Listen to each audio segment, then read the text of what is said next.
అప్పుడప్పుడు మీరు చూడండి, పని మీద బాధ్యత లేనివాడు, పని మీద విలువ లేని వ్యవసాయం పనులు తీసుకోవాలండి వీళ్ళని. సీరియస్గా చెప్తాను. చదువు అబ్బలేదు అనుకోండి, తీసుకెళ్ళిపోవడం 6 రోజులు వ్యవసాయం పనికి వచ్చి చక్కగా చదువుకుంటారు. నేను సీరియస్గా చెప్తున్నాను.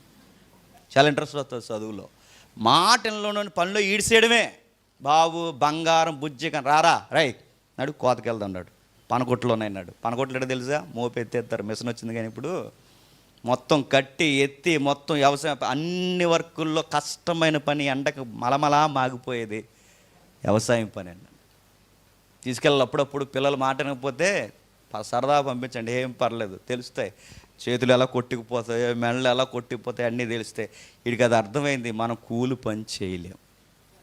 గవర్నమెంట్ సెక్టార్స్లో చాలామంది మీరు చూడండి, ఉద్యోగాల్లో ఎంత బద్ధకంగా వ్యవహరించే వాళ్ళు ఉంటారు మీరు చూడండి. కావాలండి చాలామంది తక్కువ పర్సంటేజ్ నాణ్యమైన వర్క్ చేస్తారు. Majority employee